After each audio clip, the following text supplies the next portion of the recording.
Hello guys, welcome back to my YouTube channel. ഇപ്പോൾ സമയം ഏകദേശം 5:15 എനിക്ക് ഈ ഒരാഴ്ച ശരിക്കും പറഞ്ഞിട്ടുണ്ടെങ്കിൽ ആഫ്റ്റർനൂൺ ഷിഫ്റ്റാണ്. പക്ഷെ ഞാനത് ഇന്നത്തെ ഒരു ദിവസത്തേക്ക് വേണ്ടി മാത്രം മോർണിംഗ് ഷിഫ്റ്റ് എടുത്തേക്കുക. എൻ്റെ ലൈഫിൽ തന്നെ ഒരു ഒരു ഇമ്പോർട്ടൻ്റ് ആയിട്ടുള്ളൊരു ഡേ ആണ്. എനിക്ക് ഈ കമ്പനിയിൽ ഷിഫ്റ്റ് സൂപ്പർവൈസറായിട്ട് പ്രൊമോഷൻ കിട്ടിയിട്ട് പേപ്പർ വർക്ക്സ് ഇതുവരെ നടന്നിട്ടില്ല. കമ്പനിയിലോട്ട് ഞാൻ ഡയറക്റ്റും ആയിട്ടില്ല. ഞാൻ ഏജൻസിയുടെ അണ്ടറിലായിരുന്നു സ്റ്റിൽ ഉണ്ടായിരുന്നത്. സോ ഇന്ന് ഞാൻ ആ ഏജൻസിയിൽ നിന്ന് ടെർമിനേഷനായി. എൻ്റെ പേപ്പർ വർക്ക്സൊക്കെ കംപ്ലീറ്റ് ആയിട്ടുണ്ട്. ഞാൻ പുതിയ ബയോമെട്രിക്സിന് സബ്മിറ്റ് ചെയ്യാൻ പോവാണ്. സോ ഞാൻ ഭയങ്കര എക്സൈറ്റഡ് ആണ്. ബട്ട് അതിന് മുന്നേ ഇന്ന് മോർണിംഗ് ഷിഫ്റ്റ് ചേർത്ത് ഉച്ചയ്ക്ക് ഏജൻസി പോയിട്ട് ടെർമിനേഷൻ ലെറ്റർ ഞാൻ സൈൻ ചെയ്യണം. സോ ഇപ്പം നമുക്ക് ജോലിക്ക് കയറിയിട്ട് ബാക്കി ഉച്ചയ്ക്ക് ശേഷം കാണാം. ഞാൻ നേരത്തെ പറഞ്ഞ പോലെ ജീവിതത്തിൽ ഇന്നൊരു സ്പെഷ്യൽ ഡേ ആണ്. മാൾട്ടയിൽ ഞാൻ വന്നിട്ട് 2 ഇയർ കംപ്ലീറ്റ് ആവുന്ന ദിവസമാണ്. അറ്റ് ദ സെയിം ടൈം എനിക്ക് പ്രൊമോഷൻ കിട്ടിയിട്ട് എൻ്റെ പേപ്പർ വർക്ക്സ് എല്ലാം കംപ്ലീറ്റ് ചെയ്ത് ഞാൻ കമ്പനി ഡയറക്റ്റ് ആവാൻ പോകും. മാൾട്ടയിലേക്ക് വരുന്ന സമയത്ത് എനിക്ക് ഈ കാര്യങ്ങളൊന്നും അറിയുന്നുണ്ടായിരുന്നില്ല. ഈ കമ്പനിയിൽ ഞാൻ ജോയിൻ ചെയ്യുന്ന സമയത്തുള്ള എൻ്റെ കുറച്ച് മെമ്മറീസ് ഞാൻ ഷെയർ ചെയ്യാം. ഞാൻ മുന്നത്തെയൊക്കെ വീഡിയോയിൽ പറഞ്ഞതുപോലെ തന്നെ ഞാൻ ഇങ്ങോട്ട് കയറി വരുന്ന സമയത്ത് ക്ലീനിങ്ങിൻ്റെ ജോബിനായിട്ടായിരുന്നു വന്നിരുന്നത്. നമ്മൾ പഠിച്ച ഫീൽഡിലുള്ള ജോലി കിട്ടി. ഒരിക്കലും എനിക്ക് തോന്നുന്നില്ല ഡയറക്റ്റ്ലി യൂറോപ്പിലോട്ട് വരാൻ പറ്റും. ബട്ട് അത് കുറച്ച് പാടാണ്. സ്റ്റുഡൻറ് വിസയിൽ വന്ന് കോഴ്സൊക്കെ കഴിഞ്ഞ് ജോലിയിലേക്ക് മാറുന്നവരെ ഞാൻ കണ്ടിട്ടുണ്ട്. പക്ഷെ ഞാൻ ചൂസ് ചെയ്തത് സാധാ അൺസ്കിൽഡ് ജോബ് വിസയിൽ വന്നിട്ട് നല്ലൊരു ജോലി കണ്ടുപിടിച്ച് മാറാന്നായിരുന്നു. പക്ഷേ അത് ഞാൻ വിചാരിച്ച അത്രയും എളുപ്പമായിരുന്നില്ല കേട്ടോ. ക്ലീനിങ് ജോബിനാണ് വന്നതെങ്കിലും ആ ജോബ് പോലും പ്രോപ്പറായിട്ട് എനിക്ക് ഉണ്ടായിരുന്നില്ല. വീക്കിലി 2 ദിവസമൊക്കെ ആയിരുന്നു എനിക്ക് ജോലി ഉണ്ടായിരുന്നത്. ഇനീഷ്യൽ സ്റ്റേജിൽ സാലറി ഒന്നും ഇല്ലാണ്ട് റെന്റെല്ലാം കൊടുത്ത് ഇവിടുത്തെ എക്സ്പെൻസ് മീറ്റ് ചെയ്ത് പോകാൻ കുറച്ച് ബുദ്ധിമുട്ടിയിരുന്നു. എങ്ങനെയും വേറൊരു ജോലിയിലേക്ക് മാറണം എന്ന് കരുതി ഡെയിലി ബേസിസിൽ ഞാൻ അയക്കാത്ത മെയിലുകളില്ല. എത്രയോ കമ്പനിയിലേക്ക് ഞാൻ അയച്ചിട്ടുണ്ട്.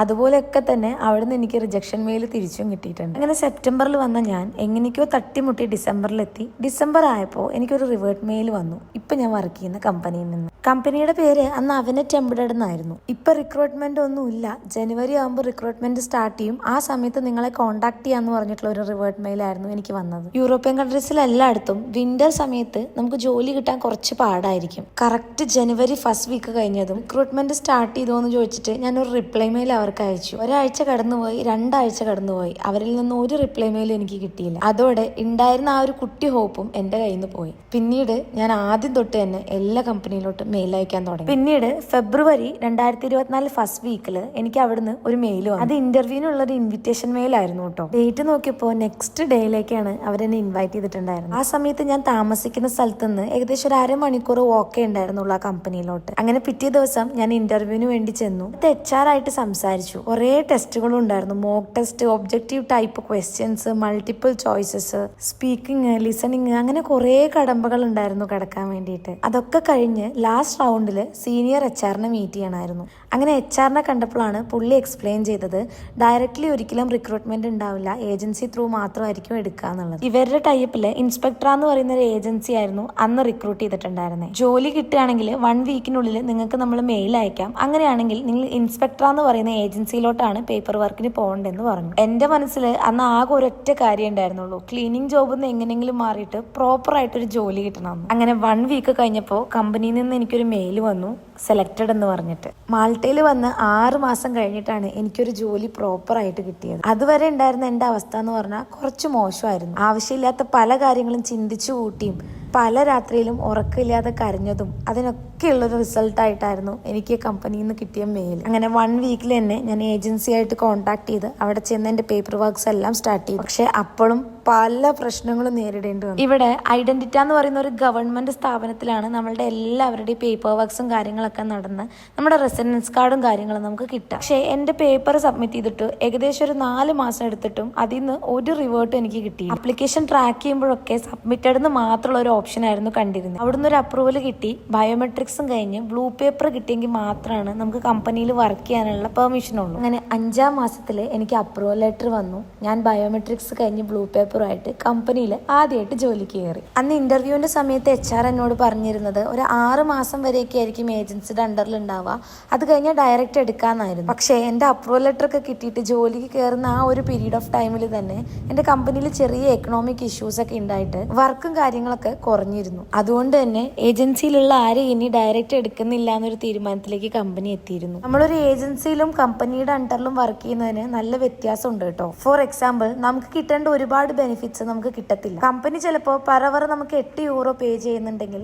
നമുക്ക് ഏജൻസിയിൽ നിന്ന് വെറും ബേസിക് ആയിട്ടുള്ള എമൗണ്ട് മാത്രമായിരിക്കും കിട്ടുന്നത്. അങ്ങനെ മാസങ്ങളൊക്കെ കടന്നുപോയി. കമ്പനിയിലേക്ക് ഡയറക്റ്റ് ആവാന്നുള്ള എല്ലാ പ്രതീക്ഷയും നഷ്ടപ്പെട്ടു. ആ സമയത്ത് ഹെൽത്ത് ആൻഡ് സേഫ്റ്റിയിലുള്ള ഒരാള് നമ്മുടെ കമ്പനിയിൽ നിന്ന് പോവുകയും എന്റെ സൂപ്പർവൈസർ ആ ഒരു പൊസിഷനിലേക്ക് മാറുകയും ചെയ്തത്. അങ്ങനെ സൂപ്പർവൈസർ എന്നുള്ള ഒരു പൊസിഷനിൽ അവിടെ വേക്കൻസി വരികയും ചെയ്തു. നമ്മുടെ കമ്പനി വേക്കൻസി ഉണ്ടെന്ന് പറഞ്ഞിട്ട് പോസ്റ്റും ഇട്ടു. പക്ഷെ അന്ന് ആ പൊസിഷനിലേക്ക് അപ്ലൈ ചെയ്യാനുള്ള ഒരു ധൈര്യമൊന്നും എനിക്ക് ഉണ്ടായിരുന്നില്ല കേട്ടോ. അത്യാവശ്യം നല്ല സ്കില്ലും ആൾക്കാരോട് ഒരുപാട് ഇന്ററാക്ഷൻസും വരുന്ന ഒരു പൊസിഷനാണത്. അപ്ലിക്കേഷൻ കൊടുക്കേണ്ട ഏറ്റവും ലാസ്റ്റ് ഡേ ഞാൻ രണ്ടും കൽപ്പിച്ച് അപ്ലൈ ചെയ്തു. പിറ്റത്തെ ദിവസം തന്നെ ഇന്റർവ്യൂ ഉണ്ടായിരുന്നു. ഏകദേശം മോക്ക് ടെസ്റ്റ് ഉൾപ്പെടെ 5 റൗണ്ട് ഉണ്ടായിരുന്നു. എന്റെ ഉൾപ്പെടെ ഒരുപാട് പേര് അതിന് അപ്ലൈ ചെയ്തിട്ടുണ്ടായിരുന്നു. അങ്ങനെ ഓൾമോസ്റ്റ് എല്ലാവരുടെയും ഇന്റർവ്യൂവും കാര്യങ്ങളൊക്കെ കവറപ്പ് ചെയ്തതിന് ശേഷം 1 വീക്കിനുള്ളിൽ റിസൾട്ട് പറയാനായിരുന്നു പറഞ്ഞിരുന്നത്. ആ ഒരു പീരീഡ് ഓഫ് ടൈമിൽ നമ്മുടെ കമ്പനിയുടെ ഒരുപാട് പ്രൊജക്ട്സ് മിസ്സായിട്ട് കമ്പനി കുറച്ചൊന്ന് ഡൗണിലേക്ക് പോകുന്ന ടൈമായിരുന്നു. ഞങ്ങൾ 6 പേരായിരുന്നു ഏജൻസിയുടെ അണ്ടറിൽ ആ കമ്പനിയിൽ വർക്ക് ചെയ്തിട്ടുണ്ടായിരുന്നത്. ബാക്കി എല്ലാവരും തന്നെ കമ്പനിയുടെ ഡയറക്റ്റ് എംപ്ലോയീസ് ആയിരുന്നു. അങ്ങനെ കമ്പനി പെട്ടെന്നൊരു തീരുമാനം എടുത്തു,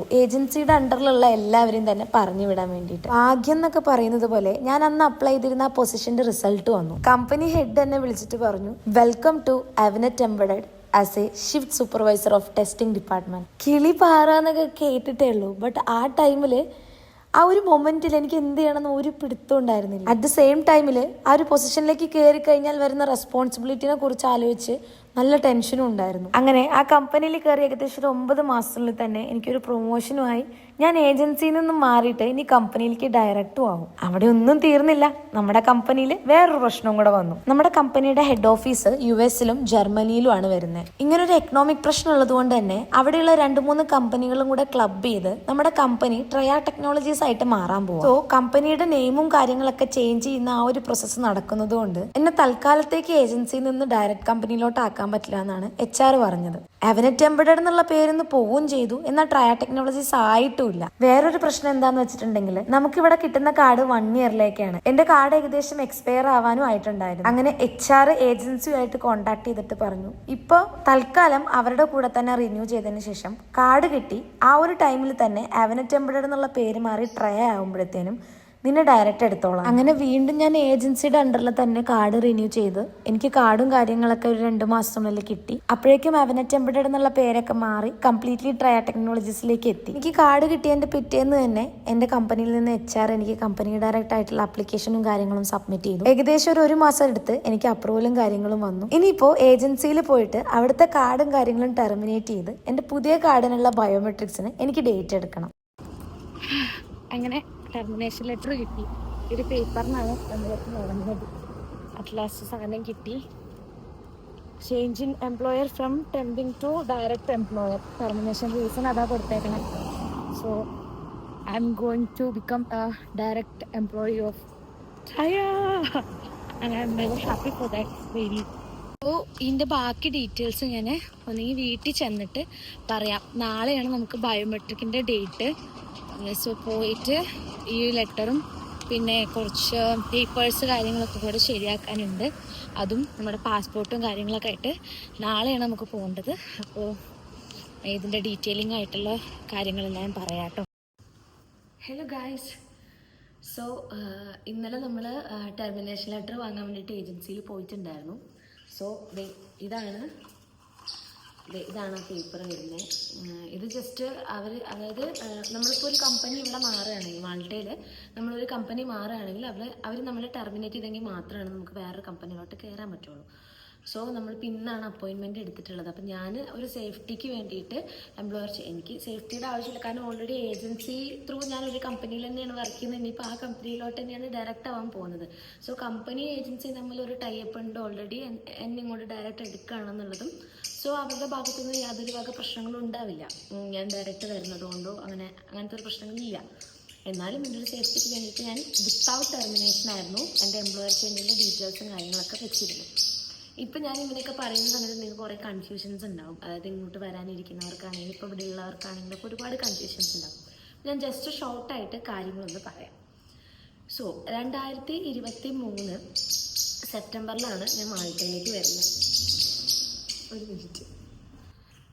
അങ്ങനെ 2023 സെപ്റ്റംബറിൽ മാൾട്ടയിലെത്തിയത് ഒരു ഏജൻസി വഴി തന്നെയായിരുന്നു. ഇവിടെയുള്ള ഒരു ഏജന്റാണ് എന്നെ കൊണ്ടുവന്നതെങ്കിലും നമ്മളെ ഒരു എംപ്ലോയർ ഉണ്ടാവില്ല. ആ എംപ്ലോയർ എന്ന് പറഞ്ഞിട്ടുണ്ടെങ്കിൽ ഇവിടെ എൻ്റെ ഓർമ്മ ശരിയാണെങ്കിൽ MTZ എന്ന് പറയുന്ന ഒരു കമ്പനി ആയിരുന്നു, അത് ഏജൻസി ആയിരുന്നു അത്. ബട്ട് ഇപ്പം അത് ആ ഒരു കമ്പനി ഇല്ല, അത് പൂട്ടിപ്പോയി. ബിക്കോസ് ഇങ്ങനെ ഒരുപാട് പേരെ കൊണ്ടുവന്ന് പെട്ടെന്ന് തന്നെ അവരൊക്കെ ജോലി മാറി പോകുന്നത് നമ്മുടെ ഇവിടുത്തെ ഗവൺമെന്റിന്റെ കണ്ണിൽ പെട്ട അങ്ങനെ കുറേ കമ്പനീസ്, അതുപോലെ ടാക്സ് കൃത്യമായിട്ട് അടയ്ക്കാത്ത കുറേ കമ്പനീസ് ക്ലോസ് ഡൗൺ ചെയ്തിട്ടുണ്ടായിരുന്നു. അപ്പോൾ അതിൽ വൺ ഓഫ് ദ കമ്പനി ആയിരുന്നു നമ്മുടെ. സോ ഞാൻ വന്നിട്ട് എൻ്റെ പേപ്പർ ഫസ്റ്റ് ഞാൻ വരുന്നത് 3 മാസത്തെ വിസയ്ക്കാണ് ഞാൻ വരുന്നത്. ആ 3 മാസത്തെ വിസ നമ്മുടെ ജസ്റ്റ് ഒരു എൻട്രി പർപ്പസിന് വേണ്ടി മാത്രമാണ്. നമ്മളിവിടെ എത്തിക്കഴിഞ്ഞിട്ടുണ്ടെങ്കിൽ ഏത് എംപ്ലോയർ ആണോ നമ്മളെ കൊണ്ടുവന്നത് ആ പുള്ളി നമ്മുടെ പേരിലുള്ള എല്ലാ ഡീറ്റെയിൽസും കാര്യങ്ങളും ഇൻഷുറൻസും മെഡിക്കലും എല്ലാം വെച്ചിട്ട് ഐഡൻറ്റിറ്റി എന്ന് പറയുന്നത് ഇവിടുത്തെ ഗവൺമെൻറ് ഓഫീസിൽ കൊണ്ടുപോയിട്ട് സബ്മിറ്റ് ചെയ്ത് നമ്മൾ വെയിറ്റ് ചെയ്യണം അതിൻ്റെ അപ്രൂവൽ വരുന്നവരെ. അപ്രൂവൽ വന്നു കഴിഞ്ഞിട്ടുണ്ടെങ്കിൽ വൺസ് നമുക്ക് അപ്രൂവൽ കിട്ടിക്കഴിഞ്ഞാൽ നമ്മൾ ഒരു ഡേറ്റ് എടുത്തിട്ട് നമ്മുടെ ബയോമെട്രിക്കിന് വേണ്ടി പോകണം. അതായത് നമ്മുടെ ഫോട്ടോ എടുക്കാനും നമ്മുടെ തമ്പ് ഇംപ്രഷനും കാര്യങ്ങളൊക്കെ എടുക്കാൻ വേണ്ടിയിട്ട്.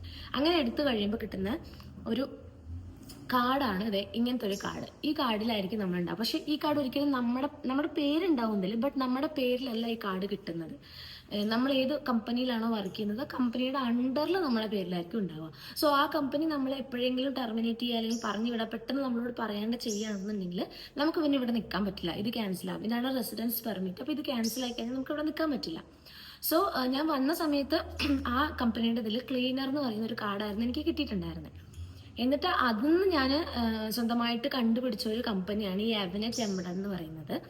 സോ ഞാൻ അവിടെ പ്രൊഡക്ഷൻ ഓപ്പറേറ്റർ ആയിട്ട് കയറുന്ന സമയത്ത് ഞാൻ ഡയറക്റ്റ് ആയിരുന്നു ഇന്റർവ്യൂ എല്ലാം അറ്റൻഡ് ചെയ്തത്. പക്ഷെ എല്ലാം കഴിഞ്ഞപ്പോൾ അവർ പറഞ്ഞു ഏജൻസി ത്രൂ ആണ് പേപ്പർ വെക്കുള്ളൂ, ഡയറക്റ്റ് വെക്കില്ല. കാരണം അത് അവരുടെ ഭാഗം സേഫ് ആക്കിയതാണ്. ഒരു എംപ്ലോയി കയറി വരുമ്പോൾ ആ എംപ്ലോയി ചിലപ്പോൾ ഫസ്റ്റ് ഇംപ്രഷനിൽ നല്ലതായിരിക്കും അവർക്ക്, പക്ഷെ വർക്കിലോട്ട് പ്രാക്ടിക്കലി കിടക്കുന്ന സമയത്ത് ചിലപ്പോൾ അവർക്ക് ഗുഡ് ആവണമെന്നില്ല. സോ അങ്ങനെ ആവുന്ന സമയത്ത് എംപ്ലോയിയുടെ ഒരു സേഫ്റ്റിക്ക് വേണ്ടിയിട്ടും കമ്പനിയുടെ സേഫ്റ്റിക്ക് വേണ്ടിയിട്ടാണ് അവർ ഏജൻസി ത്രൂ ആക്കുന്നത്. ഏജൻസി ത്രൂ ആക്കുമ്പോൾ ഒരു ഏജൻസിയിൽ നിന്ന് തന്നെ പല കമ്പനീസിൽ വർക്ക് ചെയ്യുന്നവരുണ്ടാവും. അപ്പോൾ ആ ഏജൻസി ഓരോരോ കമ്പനിയിലോട്ട് ആക്കി കൊടുക്കുന്നതാണ്. സോ അതുപോലെ ഇൻസ്പെക്ടർ എന്ന് പറയുന്ന ഒരു ഏജൻസി ആയിരുന്നു. അപ്പോൾ അവരുടെ പേര് ഇപ്പം മാറ്റിയിട്ട് ഷെയർ ലിമിറ്റഡ് എന്നാക്കിയിട്ടുണ്ട്. ഞാൻ പോയ കമ്പനീസിൻ്റെ ഒക്കെ പേര് മാറ്റിയിട്ടുണ്ട്. എന്തുകൊണ്ടാണെന്ന് വെച്ചാൽ എനിക്കറിയില്ല. സോ ഇൻസ്പെക്ടർ എന്ന് പറയുന്ന ഒരു ഏജൻസി ത്രൂ ആയിരുന്നു പേപ്പർ വെച്ചത്.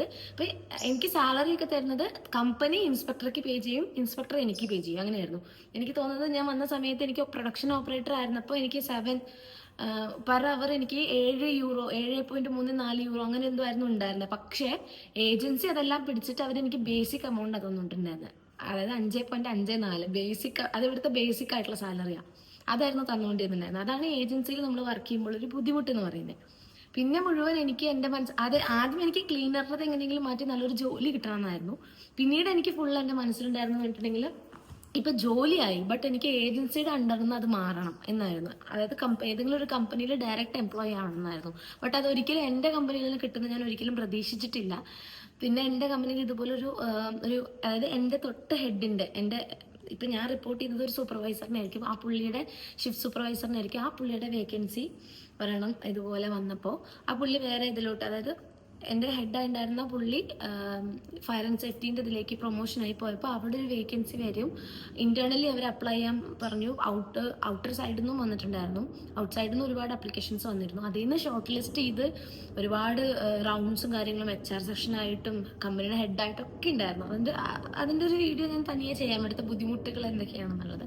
ബട്ട് എന്നെ സംബന്ധിച്ചിടത്തോളം എനിക്ക് തോന്നിയിട്ടുള്ളത് കമ്മ്യൂണിക്കേഷനും കോൺഫിഡൻസും ഉണ്ടെന്നുണ്ടെങ്കിൽ നമുക്കിപ്പോൾ ആ ഒരു ഫീൽഡ് അറിയില്ലെങ്കിൽ പോലും ഇവരിവിടെ ട്രെയിനിങ് തന്നിട്ടേ നമ്മളെ കയറ്റുള്ളൂ. ഇവിടെ ഏത് കുഞ്ഞു ഫീൽഡിലാണെങ്കിൽ ഈവൻ ക്ലീനറായിട്ട് ഞാൻ കയറിയപ്പോൾ പോലും അവരെനിക്ക് അതിൻ്റെതായ ട്രെയിനിങ്ങും കാര്യങ്ങളും തന്നിട്ടുണ്ടായിരുന്നു.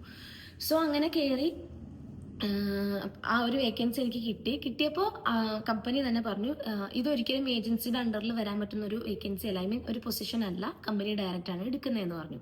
അപ്പോൾ ആ ടൈമിലാണ് എൻ്റെ ഇൻസ്പെക്ടറിൽ എൻ്റെ ഇങ്ങനത്തെ ഒരു കാർഡ്, ഇത് തന്നെ ഈ കാർഡല്ല, ഇതിന് മുന്നേ ഒരു കാർഡ് ഉണ്ടായിരുന്നു. ആ കാർഡ് 1 ഇയറിലേക്കാണ് നമുക്ക് കാർഡ് ഉണ്ടാവുക. അപ്പോൾ ആ കാർഡ് 1 ഇയർ ആവാനായ സമയത്താണ് എനിക്ക് ഈ ഒരു ഇത് കിട്ടുന്നതും ഇങ്ങോട്ട് മാറുന്നത്. പക്ഷെ ഇങ്ങോട്ട് മാറാൻ എനിക്കൊരു തടസ്സം എന്തായിരുന്നു എന്ന് വെച്ചിട്ടുണ്ടെങ്കിൽ, നമ്മുടെ കമ്പനിയുടെ പേര് അവനെറ്റ് എന്നായിരുന്നു. കമ്പനി പല ഷെയർസും കാര്യങ്ങളൊക്കെ മേടിച്ച് അങ്ങനെ എന്തോ സംതിങ് എനിക്കറിയില്ല. നമ്മളുടെ കമ്പനി US ബേസ്ഡ് ആണ്. ജർമ്മനിയിൽ നമുക്ക് ഹെഡ് ഓഫീസ് ഉണ്ട്. അപ്പോൾ ആ ഒരു കമ്പനി ട്രയ എന്നുള്ള ഒരു പേരിലേക്ക് മാറ്റുന്ന സമയത്ത് അതിൻ്റെ പ്രോസസ്സ് ഇവിടെ ഈ ഒരു ഓഫീസിൽ തന്നെ നടക്കുന്ന സമയത്താണ് എൻ്റെ റിന്യൂവൽ വന്നത്. ഇവിടുത്തെ ഇൻസ്പെക്ടറിലെ കാർഡിൻ്റെ എൻ്റെ റിന്യൂവൽ വന്നത്. അപ്പോൾ ഒരിക്കലും എനിക്ക് എംപ്ലോയർ ചേഞ്ച് അപ്പോൾ വെക്കാൻ പറ്റില്ലായിരുന്നു. കാരണം ഇവരുടെ അവനെറ്റിൽ നിന്ന് പോവുകയും ചെയ്തു, എന്നാൽ ട്രയ ആയിട്ടുമില്ല. ട്രയ കംപ്ലീറ്റ്ലി ആയെങ്കിൽ മാത്രമേ എൻ്റെ പേപ്പർ എനിക്ക് ഫോർവേഡ് ചെയ്യാൻ പറ്റുള്ളൂ, പുതിയ ആപ്ലിക്കേഷൻസ് എടുത്തു തുടങ്ങാൻ പറ്റുള്ളൂ. അപ്പോൾ അവരെന്നോട് പറഞ്ഞിട്ടുണ്ടായിരുന്നെന്ന് പറഞ്ഞിട്ടുണ്ടെങ്കിൽ, ഇൻസ്പെക്ടറുടെ അണ്ടറിൽ തന്നെ റിന്യൂവൽ ആയി, നമുക്ക് റിന്യൂവൽ ചെയ്യാതിരിക്കാൻ പറ്റില്ല. അപ്പോൾ അവരുടെ അണ്ടറിൽ തന്നെ റിന്യൂവൽ ചെയ്യാൻ പറഞ്ഞു.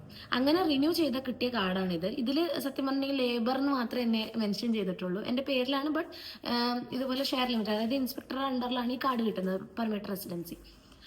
അങ്ങനെ ഇപ്പം അത് കിട്ടിയിട്ട് എനിക്ക് 3 മാസമായി. 3 മാസമായി. പക്ഷെ ഈ കാർഡ് കിട്ടിയത് തൊട്ട് പിറ്റേ ദിവസം എൻ്റെ കമ്പനിയിലേക്ക് ഡയറക്റ്റ് ആക്കാൻ വേണ്ടിയിട്ട് എംപ്ലോയർ ചേഞ്ച് നടത്തിയിരുന്നു. അതായത് ഇൻസ്പെക്ടറിൽ നിന്ന് ട്രയ ടെക്നോളജീസിലോട്ട് എംപ്ലോയർ ചേഞ്ചിന് വേണ്ടിയിട്ട് എൻ്റെ ഡീറ്റെയിൽസും കാര്യങ്ങളെല്ലാം സബ്മിറ്റ് ചെയ്തു ഓഫീസിൽ. എംപ്ലോയർ ചേഞ്ച് എന്ന് പറയുന്ന ഒരു ഓപ്ഷനാണ്. അതും വിത്ത് ടെർമിനേഷൻ അല്ല, വിത്തൗട്ട് ടെർമിനേഷൻ. കാരണം വിത്ത് ടെർമിനേഷൻ വെച്ചിട്ടുണ്ടെങ്കിൽ ആ കമ്പനിയുടെ അണ്ടറിൽ ഞാൻ ഇവിടെ വർക്ക് ചെയ്യുന്നുണ്ട്, ഏത് ഇൻസ്പെക്ടറുടെ അണ്ടറിൽ ഞാൻ ഈ ട്രയ ടെക്നോളജീസിൽ വർക്ക് ചെയ്യുന്നത് ഇല്ലാണ്ടാവും ചെയ്യും, ഞാൻ ഇവിടുത്തെ ഒരു എംപ്ലോയി അല്ലാണ്ടാവും ചെയ്യും. അപ്പോൾ എനിക്ക് അവിടെ വർക്ക് ചെയ്യാൻ പറ്റില്ല, വീട്ടിലിരിക്കേണ്ടി വരും.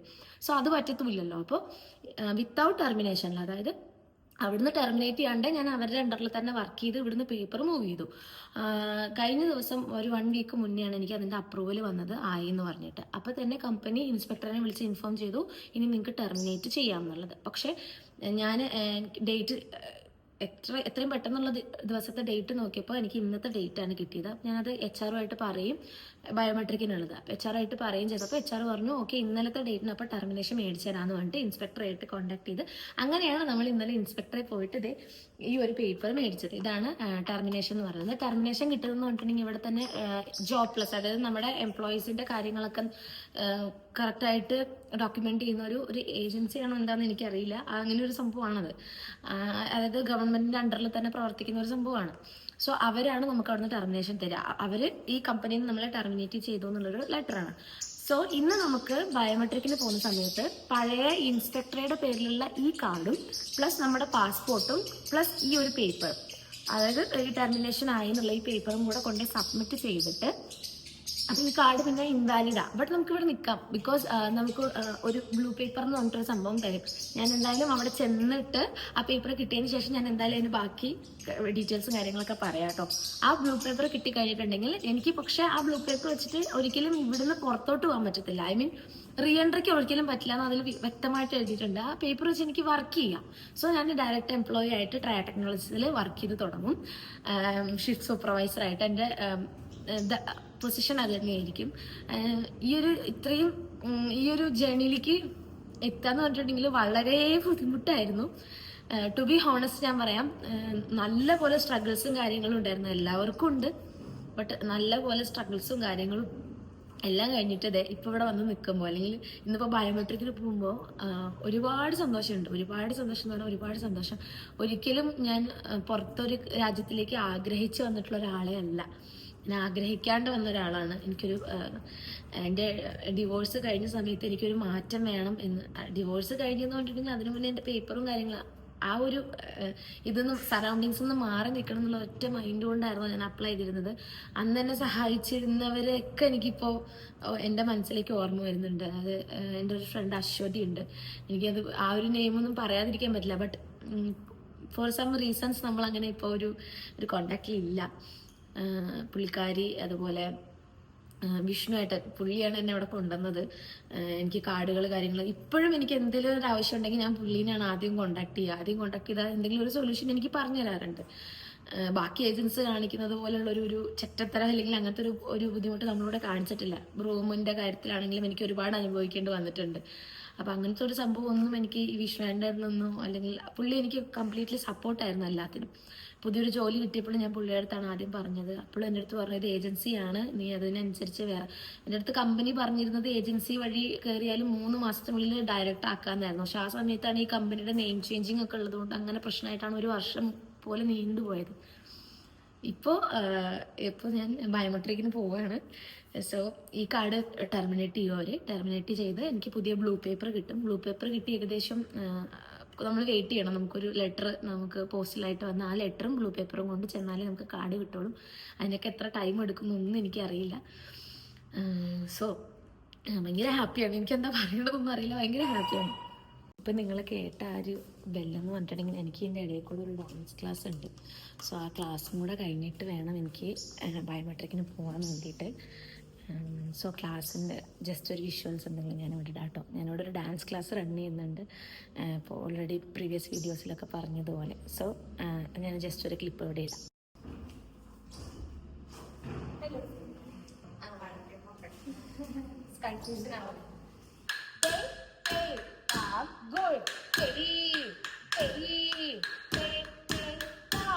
സോ ഇനി ബാക്കി ഞാൻ ഐഡൻറ്റിറ്റിയിൽ ചെന്ന് ബ്ലൂ പേപ്പറും കാര്യങ്ങളൊക്കെ കിട്ടിയതിന് ശേഷം സംസാരിക്കാം. എല്ലാ ഡീറ്റെയിൽസും കാര്യങ്ങളും പറഞ്ഞു വന്നപ്പോഴത്തേനും വീഡിയോ നല്ല ലെങ്ത് ആയിട്ടുണ്ട്. സോ ഐഡന്റിറ്റിയിൽ പോയി ഇനി ബ്ലൂ പേപ്പർ ഒക്കെ കിട്ടി, അതിനുശേഷം 1 മന്ത് വെയിറ്റ് ചെയ്ത് കാർഡെല്ലാം ആയതിൻ്റെ ഒരു വീഡിയോ ഞാൻ വേറെ തന്നെ ചെയ്യാം കേട്ടോ. അപ്പോൾ അടുത്ത വീഡിയോയിൽ കാണുന്നവരെ be happy with Kunjappi. Tata.